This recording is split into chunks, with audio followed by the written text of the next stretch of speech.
The theatre of ancient Rome was a diverse and interesting art form, ranging from festival performances of street theatre and acrobatics, to the staging of Plautus's broadly appealing situation comedies, to the high-style, verbally elaborate tragedies of Seneca. Although Rome had a native tradition of performance, the Hellenization of Roman culture in the 3rd century BC had a profound and energizing effect on Roman theatre and encouraged the development of Latin literature of the highest quality for the stage. The Roman historian Livy wrote that the Romans first experienced theatre in the 4th century BC, with a performance by Etruscan actors. Beecham argues that they had been familiar with pre-theatrical practices for some time before that recorded contact. Roman drama began in 240 BC with the plays of Livius Andronicus. It remained popular throughout late antiquity. By the mid-4th century AD, 102 out of 176 ludi publici being dedicated to theatre, besides a considerably lower number of gladiator and chariot racing events. Roman drama. Following the expansion of the Roman Republic into several Greek territories between 270–240 BC, Rome encountered Greek drama. From the later years of the Republic and by means of the Roman Empire, theatre spread west across Europe, around the Mediterranean and reached England. Roman theatre was more varied, extensive and sophisticated than that of any culture before it. While Greek drama continued to be performed throughout the Roman period, the year 240 BC marks the beginning of regular Roman drama. From the beginning of the Roman Empire, however, interest in full-length drama declined in favor of a broader variety of theatrical entertainments. The first important works of Roman literature were the tragedies and comedies that Livius Andronicus wrote from 240 BC. 5 years later, Gnaeus Naevius also began to write drama.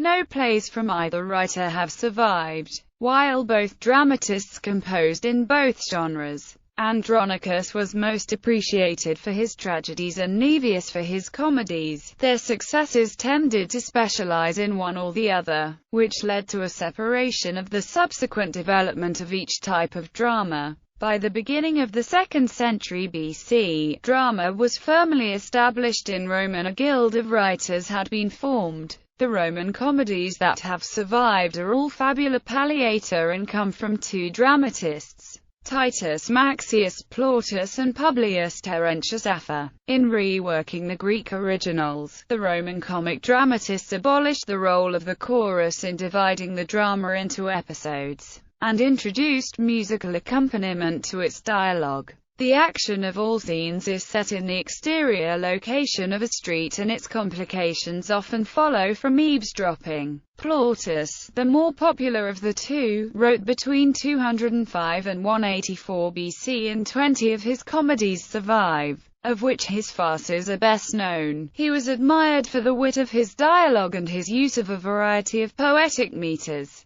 All of the 6 comedies that Terence wrote between 166 and 160 BC have survived. The complexity of his plots, in which he often combined several Greek originals, was sometimes denounced, but his double plots enabled a sophisticated presentation of contrasting human behavior. No early Roman tragedy survives, though it was highly regarded in its day. Historians know of 3 early tragedians, Quintus Ennius, Marcus Pacuvius and Lucius Accius. From the time of the Empire, the work of 2 tragedians survives. One is an unknown author, while the other is the Stoic philosopher Seneca. 9 of Seneca's tragedies survive, all of which are fabula crepidata. His Phaedra, for example, was based on Euripides' Hippolytus. Historians do not know who wrote the only extant example of the fabula praetexta, Octavia, but in former times it was mistakenly attributed to Seneca due to his appearance as a character in the tragedy. Stock characters in Roman comedy. Stock characters in Roman comedy include: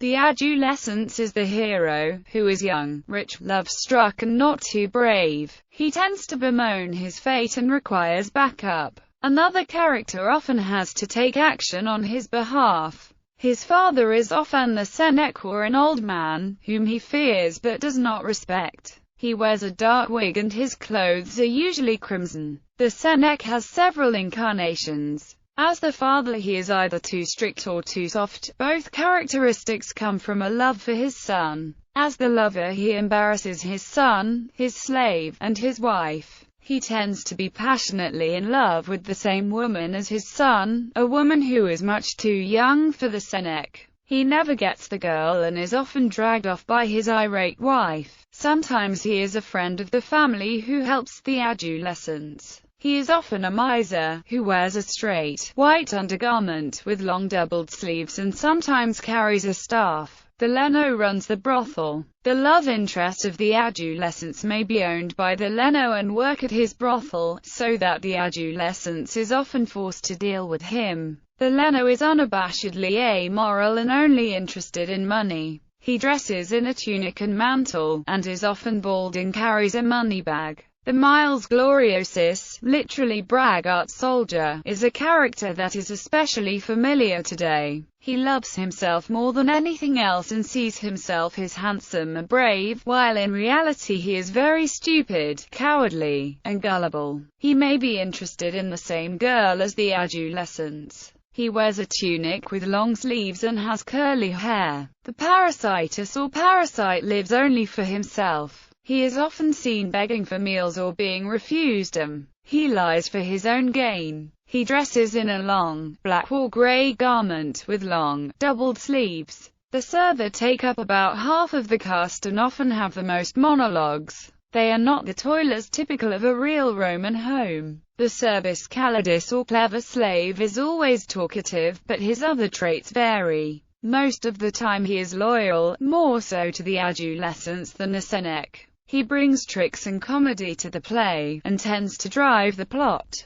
He is often the one who finds the truth out at the end of the play. He can be identified by his tendency to use alliteration and meter in his speech. The server wear tunics and hold or carry scarves. The Ants Allure is a maid or nurse of no particular age. She is a minor character used to move the plot by presenting information or helping to develop another character. She is a tool of her mistress and may be used as a messenger. The matrona, Mulier, or Uxor is shrewd. She loves her children, but is temperamental towards her husband. She does not have to be a devoted wife, but sometimes is. She wears a long garment with flowing sleeves and a mantle. The Meratrix is either mercenary or devoted. The first type is older or more experienced and has seen a lot. The second type is truly in love with the adolescents. Both are very attractive with a complex hairdo and outfit, which is yellow. She also has a mantle. The Virgo is the love interest of the adolescents, but does not get much stage time. She is beautiful and virtuous with little personality. She is treated as a prize.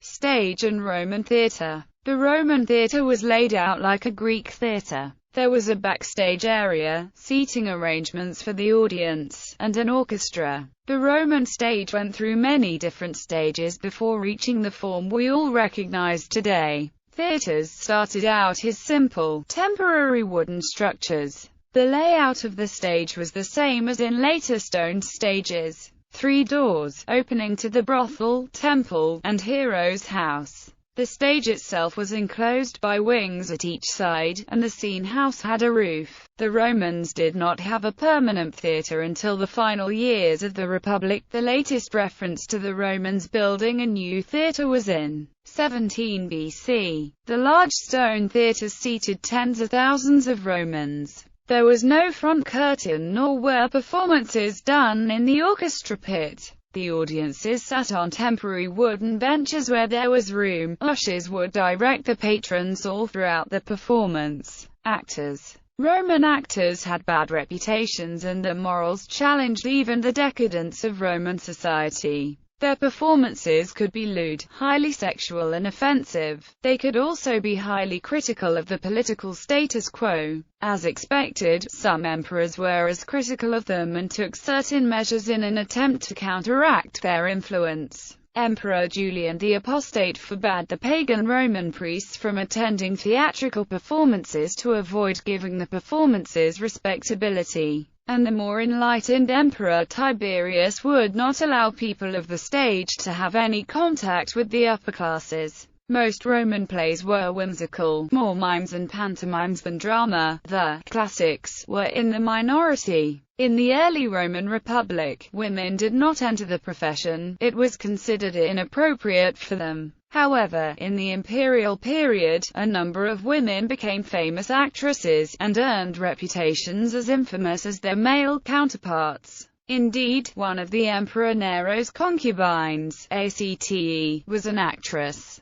Over the years, a number of actors became quite influential, counting among their friends men of high standing within Roman society. Some gifted theatrical artists such as Roscius, in comedy, and Aesopus, in tragedy, earned considerable reputations and were feted by the Romans. Indeed, the Christian street Genesius had a respectable reputation and was considered a gifted writer, actor and comedian, even by the Emperor Diocletian, who was present at the performance in which he was converted. Notable Roman playwrights: Livius Andronicus, a Greek slave taken to Rome in 240 BCE, who wrote plays based on Greek theatre. Rome's first playwright.